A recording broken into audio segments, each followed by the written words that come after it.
the least paid, and that is a fact. But the power to make wealth is really not just muscles, but it's the ability, and ability is determined by our way of thinking. Tuko pamoja? Now, our way of thinking is determined by different factors in life. An institution like this is able to prepare us and teach our minds to reason and to evaluate things as we go. But most of the times, it is the things that we learn out there, or the things that we learn by interaction or through experience, that actually help us to do other things in life. Because even appropriating the education that we receive requires our own ability to be able to use that knowledge for the good of our own life and for the good of others. And therefore, the institution can empower us. They can teach us to read. They can teach us to do things. I usually tell people it's only in Kenya that people have a master's in business administration, but they are tamaking. I still don't get it. Umewahi kufikiria hilo jambo wewe? Yeye ni mtu ana shahada katika biashara, lakini yeye angalia anafanya nini? Anapiga mguu. It's only in Kenya. But it's funny because how do you study business and then you tamak, hoping to be employed by probably somebody who never even went to the university? That's why I'm saying appropriating the knowledge that we have is very important. So stars don't shine because they want to be seen. They shine because they are stars. I pray that our children here are going to be stars that are going to shine and are going to be seen. I was really impressed by our children and the way they spoke, the way they addressed issues, the way they articulated their points. And I asked who wrote these speeches for them. I was told they did them themselves. Can you imagine that? Hata rais wetu Kibaki hakuwa anajua kuandika speech. Hii mambo ni ngumu. Watoto wetu nimewavulia. You people have impressed me. So throughout the scriptures, God identified people not because of what we could see, but because of what they could become in life. There are many situations. From Abraham, God saw his potential and his future. From Joseph, God saw his potential and God saw his future. From Jephthah, who was just a street person, God saw his potential and his future. And even Cain, even those that we don't like, God sees their potential and their future beyond what we can be able to see with our human eyes. So in the book of Genesis, chapter number 4, from verse 6 to 7, God is speaking to Cain. And he said to Cain, "Why are you angry? And why is your face sad?" Verse 7, "If you do well, will you not be accepted? And if you do not do well, sin lies at your door, and there, and unto you is his desire, but thou shalt rule over him." Thou shalt rule over that sin. So even Cain, God saw the potential, not just what Cain was doing, but God saw the potential that Cain could become. This was way before he murdered his brother. And God saw a potential. And therefore God saw that it was possible for Cain to overcome that which was laying in wait for him, to destroy him, to hinder him from progressing. And therefore he spoke to him ahead of time. But Cain was not wise enough to appropriate the information that he received from God. And that is usually the undoing of many people. Most people hear things, but they do not know how to appropriate those things.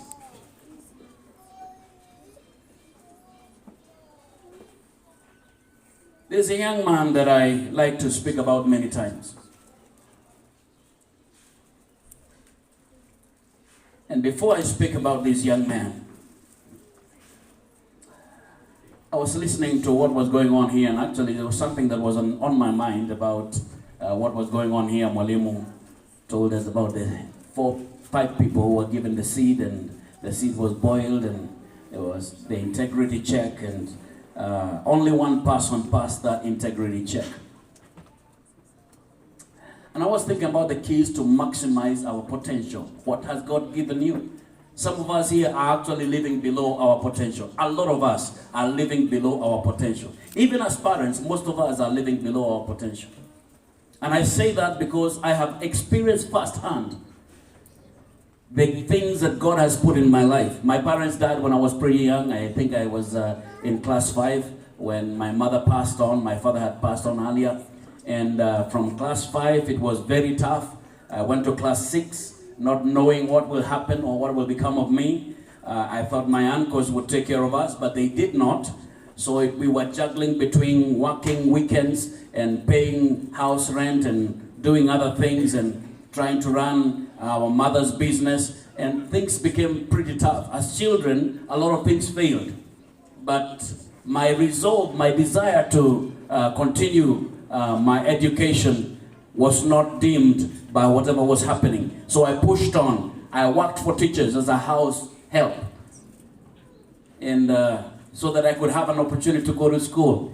And during break time, I would come, and those days there were no Pampers, so I would do the cleaning of those other towels that they used to call napkins. Nowadays they are not there anymore. And I used to do all those things because I knew that if I get a better education, probably in the future, it might help me. My mother used to tell me, guard yourself, you don't know what tomorrow holds. And she said, I'm taking you to school, not just to know how to read and write your name, but so that you can be able to evaluate things in the future and be able to know which way you need to take. So I thought about how to maximize your potential. And I want to give the example of a gardener. A gardener prepares their land, they cultivate their land, and then they wait for the season or the rain so that they can be able to sow their seed. But a gardener also knows that weeds grow faster than whatever other crop. So they are always there watching so that these weeds do not come and stunt their crop.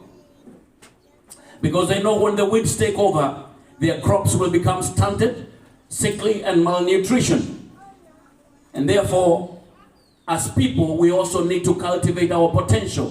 When we sit back and we fail to cultivate that which God has given us, we've become wasteful. We become useless in life. We begin to drift in life aimlessly. And one of the things that I've learned in my short life, never allow yourself to just drift through life. There's a man who is known by the bishop, friends of ours here.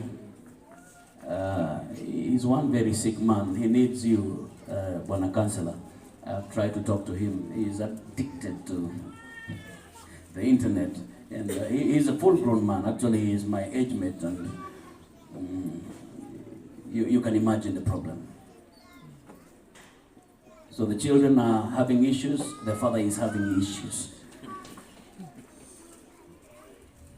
Number 2, guard your potential.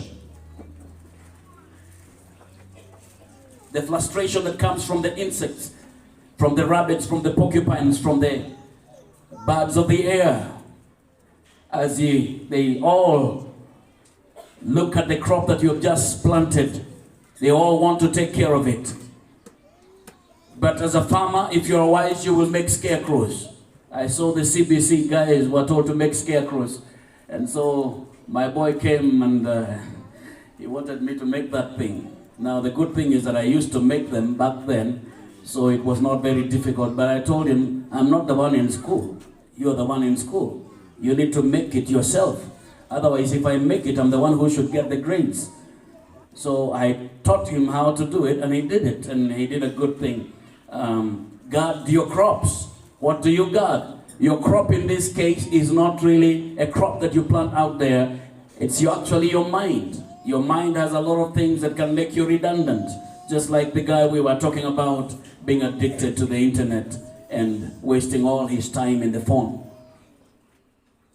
Can you imagine a man my age and a young child like the ones who are talking here, realizing that this guy is online, he's chatting on WhatsApp, and then they go and they turn off the WhatsApp to help this man concentrate on what is going on.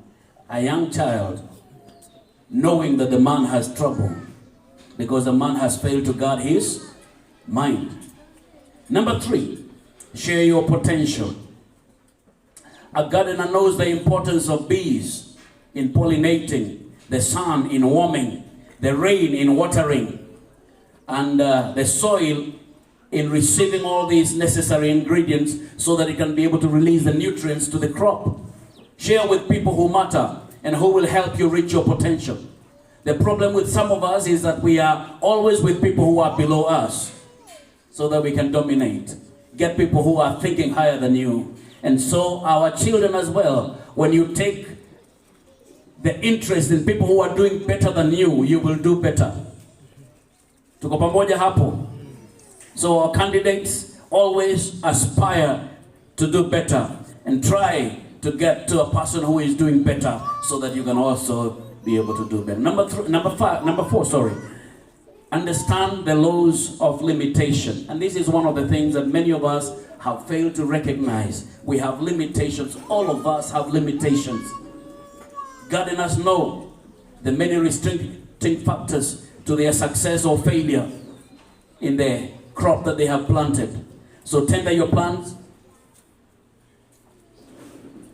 and don't plant your seedlings at the hot noontime sunshine. They will wither, they will not grow well. You plant well in the evening, you water them. By the time the next morning comes, they are already taking ground and they can do well. Do not plant at noontime. The gardener or the farmer knows that he cannot ignore the various threats that will have to deal with the crop when it is sown and in the ground. Which brings me to something. A young man that I talked to you about.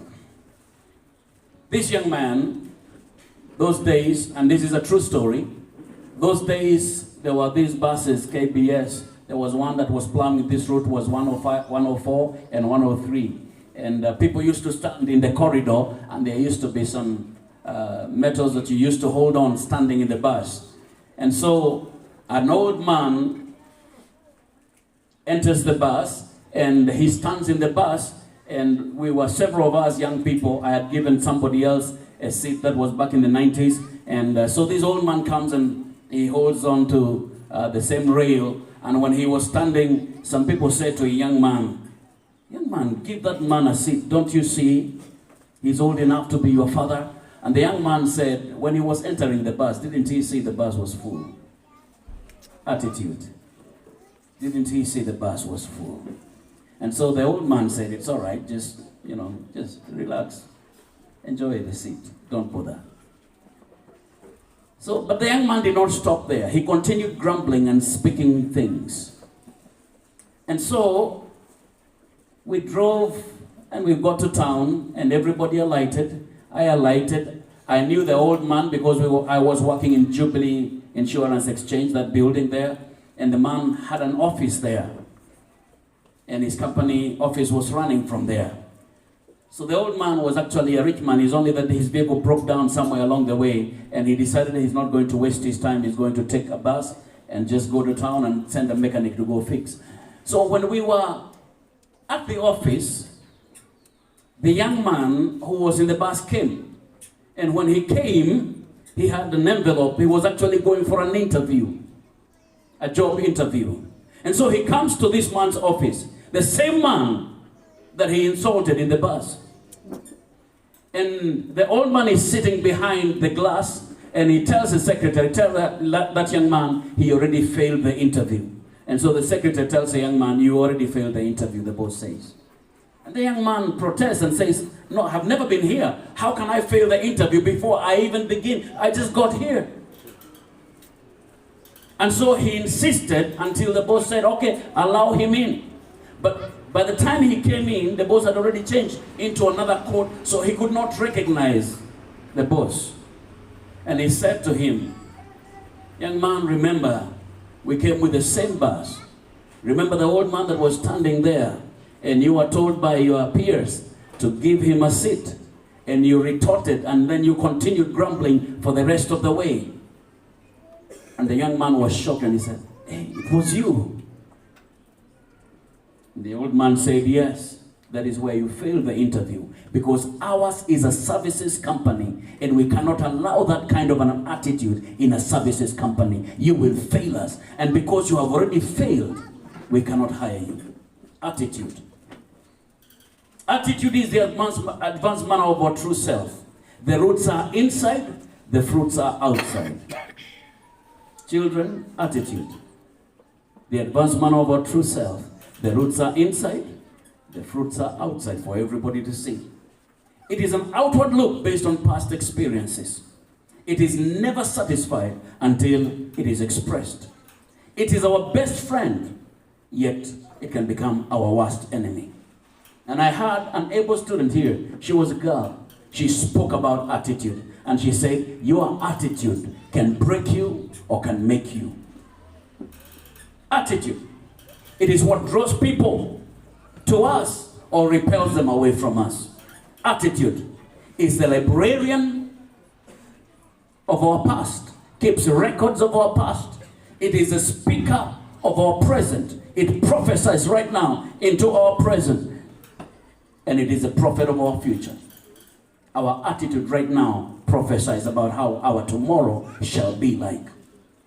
Teachers will agree with me that they can look at a child and based on their attitude, they can know this child will not go far in this class. Parents can look at a child and they can tell by the attitude of the child that this child will never make much in life because of their attitude. And most of us, we were ever spoken to about our attitudes. When I was growing up, there were two very big people in our community. Number one, the big person was the headman. Headman. Headman. He was a big guy. When you see the headman, you know there could be trouble around somewhere. And the other big person was a teacher. You could see a teacher and you would take another route. They were very important people. We were taught that those two people, we cannot hold an attitude against them because they can change our life for better or for worse. So teachers, you do a great job when you instill knowledge into the lives of these people. And my prayer, as I was looking at the CBC, I was wondering, it's only that it was rushed, but I think it is a great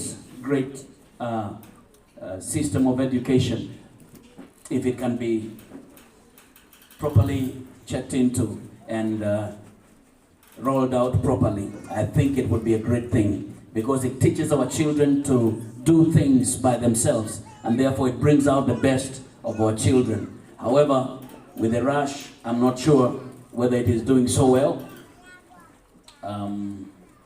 For us at home, we are very technical people, so we do things and maybe because of that, for us, it's not that difficult. But at least for the rest of you, I'm not sure how daktari would be making a scarecrow for your daughter. And na walimu mwache kuitisha kuku nyingi namna hii jamani. Kuku mnaitisha kuku tu kwani jamani. Walimu.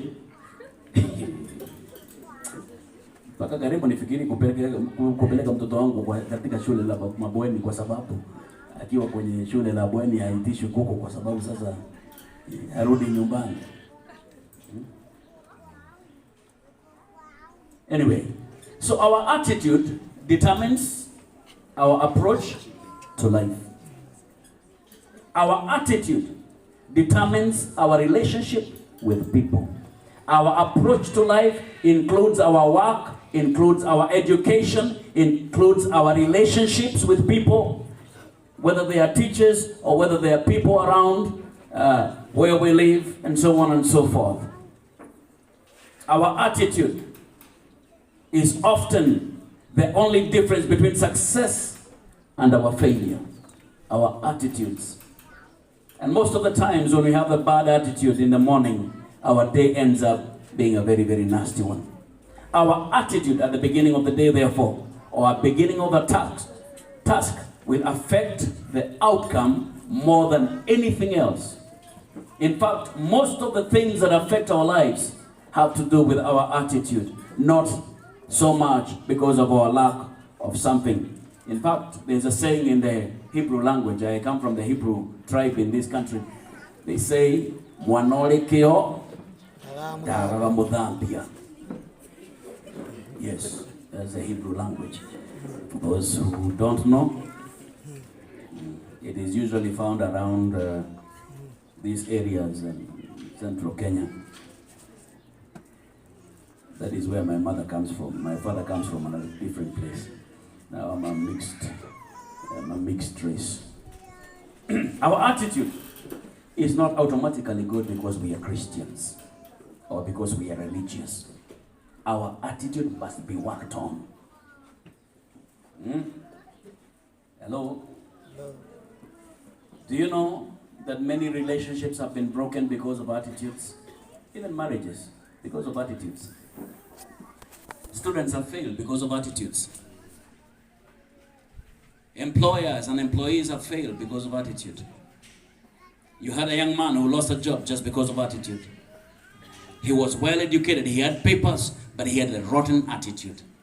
Attitude is very important. So as you guard your attitude, as you work on your attitude, you are preparing a better tomorrow, because attitude is a librarian of our past, the speaker of our present, and the prophet of our future. Your attitude has been keeping records. We can go back to the library and look through your attitude and see how far you have come. If your attitude has been always great, then we can see great success as along the way as we come. Your attitude right now speak of your present. And I was just impressed by the attitude of these children as they stood and they spoke with clarity. They stood and spoke. And I listened to them. And I listened to the president.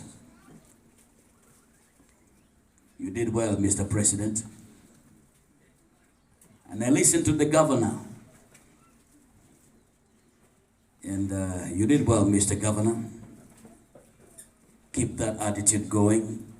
You will win. Let me finish with an illustration.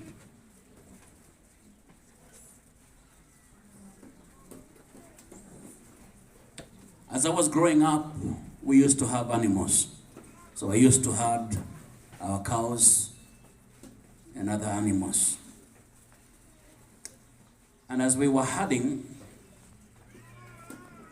I always used to look for places where they would go and have some good pasture.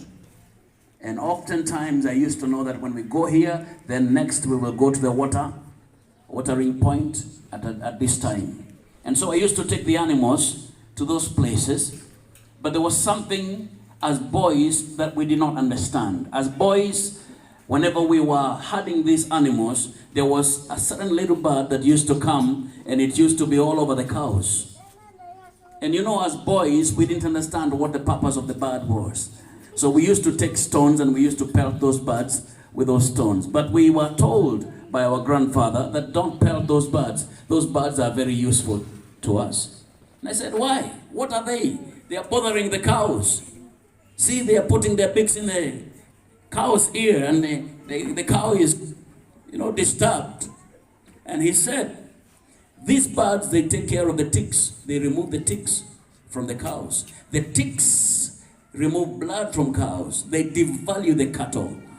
The bird removes the ticks from the cows. They add value to the cattle. They add value to us because the cattle belong to us.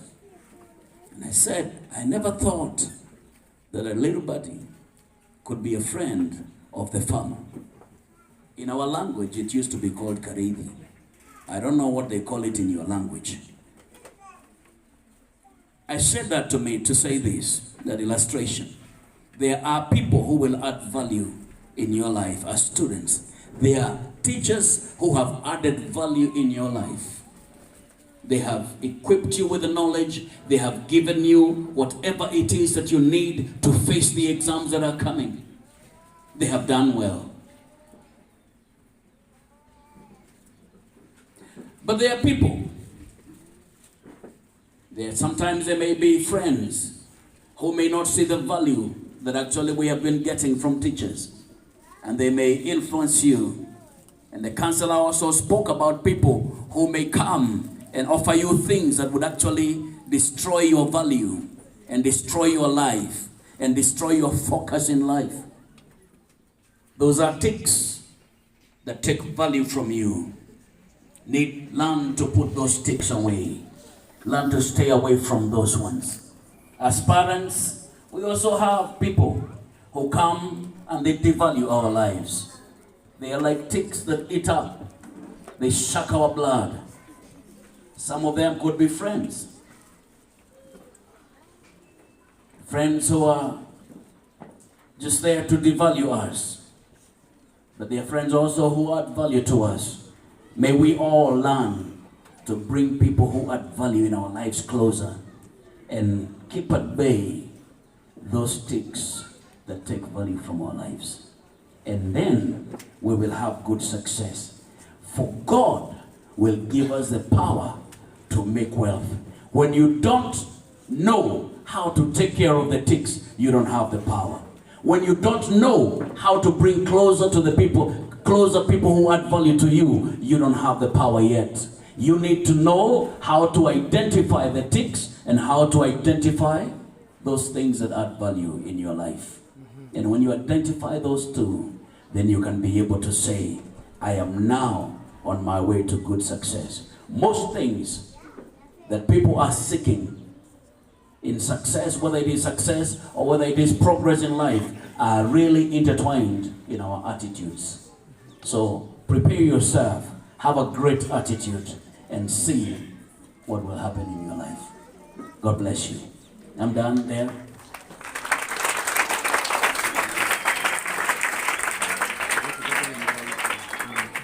Please.